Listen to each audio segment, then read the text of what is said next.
utulivu. Baada ya kusoma mshikiti, naunga mkono hoja. Asante Mheshimiwa Muhata, tunashukuru sana. Mheshimiwa Simai Mohamed Said atafuatana Mheshimiwa John Nchimbi. Mheshimiwa Mwita Mwikabe wa Itara, jiandae. Asante sana Mheshimiwa Naibu Spika. Awali yote nichukue nafasi hii kumshukuru Mwenyezi Mungu, lakini pia nichukue nafasi hii kukupongeza wewe Mheshimiwa Naibu Spika pamoja na Spika na Mheshimiwa wabunge wote kwa mapokezi mazuri ambayo tumeyapata jana, mimi pamoja na wenzangu. Kwa kweli tumefarajika sana. Lakini pia nilete salamu kutoka wenzangu wajumbe Baraza la Wawakilishi ambao sisi kwa ujumla watano tuko hapa kuliwakilisha Baraza la Wawakilishi, na niahidi kwa niaba ya wenzangu tutajitahidi katika kuzishauri serikali zetu na kutimiza malengo. Baada hapo niende moja kwa moja katika mchango wangu ambao nahisi pia utatusaidia. Mheshimiwa Naibu Spika, hapo ukiangalia kiongozi wetu ambaye anasimamia serikali ni Mheshimiwa Waziri Mkuu, na tunaweza tukasema kwamba Waziri Mkuu ni sawa na moyo. Kwa nini nasema hivyo? Kwa sababu moyo unachukua damu safi na chafu inapita pale moja kwa moja ili mwili uweze kusimama. Kwa hiyo Mheshimiwa Waziri Mkuu, wewe ni kiongozi wetu, lakini pia katika kushauri serikali, lakini pia ni moyo wa serikali na sisi pia kwa ujumla katika kufikisha ujumbe wetu sisi kwako wewe. Kwa hiyo nimesikia jana katika hotuba yako na wajumbe wengi wa bunge wamekupongeza katika ziara ambazo umezifanya katika mikoa mbalimbali ndani ya Jamhuri ya Muungano au katika upande wa Tanzania bara. Lakini seme tu Mheshimiwa Naibu Spika, katika kuishauri au kumshauri Mheshimiwa Waziri Mkuu, sisi tunaposema kwamba tuna muungano wetu, na muungano wetu kweli ni muungano wa kipekee duniani, hakuna popote. Ukiangalia ukienda kokote kusema muungano huu wa Jamhuri ya Muungano wa Tanzania upo wapi? Ni huko kwetu, hata katika bara la Afrika. Kwa hiyo Mheshimiwa Waziri Mkuu, na sisi kwa upande wa Zanzibar, hata ukiangalia katiba katika nyongeza ya kwanza ukurasa 128 kuna maeneo mengi tu ambayo yanakugusa moja kwa moja kwa upande wako. Kwa hiyo ningependa kukushauri pia katika ziara zako utapozifanya, si vibaya basi ukajipangia siku ukipata na sisi kule Zanzibar. Yapo maeneo nahisi tutaweza kuunganisha nguvu zetu kwa pamoja, na katika hili hakuna mtu atakayesema kwamba sijui tunaingilia mamlaka ya Serikali ya Mapinduzi ya Zanzibar. Hakuna. Sisi muungano wetu ni wa serikali, ni wa kipekee. Wengine huzungumza ni muungano wa kisiasa, lakini muungano huu ni wananchi na tunaujua kabisa. Mtu akisema muungano huu maana yake sijui uko hivyo au vile, naona wakati mwingine mtu anateleza tu. Ukienda kule Kigoma, ukipita Kagera, ukija Lindi, Mtwara, ukienda mpaka Tanga, tunajijua sisi. Kwa hiyo sisi tutafurahi Mheshimiwa Waziri Mkuu katika ziara zako utapata basi ukapita katika visiwa vyetu Unguja na Pemba. Na hasa leo wengi wamemsikia Mheshimiwa mbunge leo waelezo wakiuliza masuala ya utalii. Utalii haujatajwa katika mambo ya muungano, lakini katika kila siku ya maisha yetu Wazanzibari na ndugu zetu Tanzania bara unatugusa.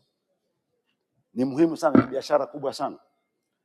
Na katika mnasaba na huo ningependa kuishauri serikali ya Jamhuri, tumekuwa kwa muda mrefu sasa hivi. Naomba nieleweke mchango wangu na kwenda kwa ujumla, sitakwenda katika masuala bajeti kwa sababu bado sijajifunza vitu vingi, lakini naamini uko mbele nitakwenda. Nikirudi kwenye hoja, utalii wetu tukiangalia kwa miaka mingi tunazungumza kuhusu kaskazini, Northern Circuit, visiwa vya Zanzibar.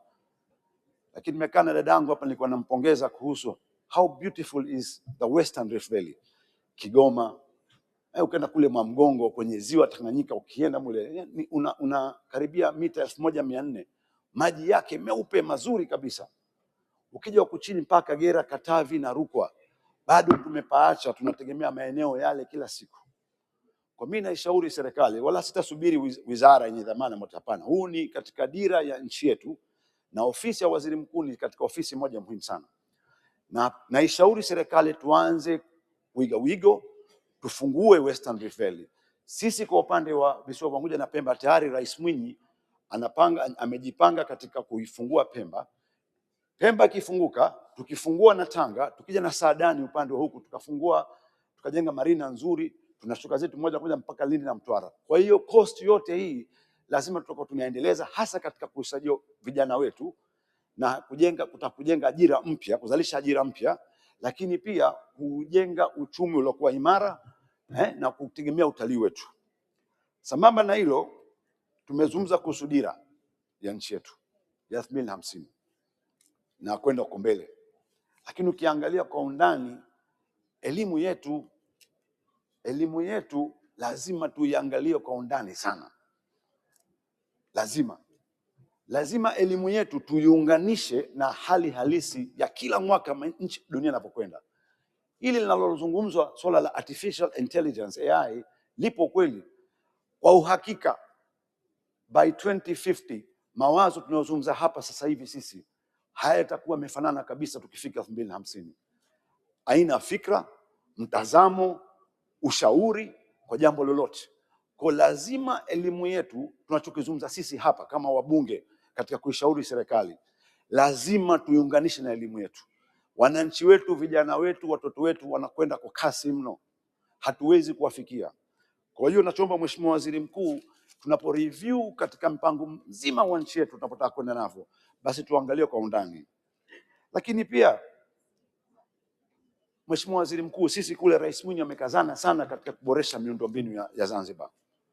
Tunajua kwamba serikali ya Jamhuri inatujengea barabara kutoka Tunguu kuelekea upande wa Makunduchi pamoja na Pemba. Si vibaya pale panapotokezea, mfano kisiwa cha Unguja ni kilomita 90 by kilomita 54. Kila Jamhuri ikiongeza nguvu ya kifedha kuboresha miundombinu ya visiwa vyetu, Wazanzibari watazidi kuupenda muungano wetu. Ni pala padogo sana, lakini pana umuhimu wake. Mwisho nimalizie, Mheshimiwa Naibu Spika, nahisi katika kulishauri bunge letu. Jana wakati natoka usiku nikamuuliza mwenzangu, hebu nipeleke pahala ambapo nataka nikaone. Najua kuna mikahawa mingi, lakini ningependa sisi kama viongozi, sijui kama kuna mpango huo, lakini ningependa kuona tuna bunge social club yetu wenyewe, ambapo tukienda tunapata stara zetu, kama kupigana vijembe au kupigana shoti, tunapigana huko tunamalizana. Hakuna haja ya kuingia mitaani. Lakini pia kwa nini tusiwe na bendi yetu ya muziki ya bunge? Kuna wasanii wengi sana. Nimefanya research, nimeangalia Iceland, Uingereza, wana bendi yao. Mwana FA anakuwa mwimbaji, yule Babtale meneja, pengine naibu spika una kipaji chako hatukijui, waziri mkuu pengine siku moja nao kapita. Tuanzeni bendi yetu na sisi tutakuwa tunatoka wakati mwingine tunapeleka, tunaimba nyimbo ambazo zitajenga uzalendo, lakini pia nyimbo za kusherekea. Hakuna ubaya, tunene na muda. Vijana wanasema na sisi tuungane nao. Kwa tu na bendi yetu sisi ya bunge. Mheshimiwa Naibu Spika, nakushukuru sana. Naomba tena kwa niaba ya wale wabunge watano wenzangu tulokuja hapa, tunakushukuru sana kwa mapokezi mazuri. Naunga mkono hoja 100%. Asante sana Mheshimiwa Naibu Spika. Asante sana Mheshimiwa Simaye kwa mchango wako mzuri. Nadhani mwana FA huko alikuwa amesikia ujumbe wako.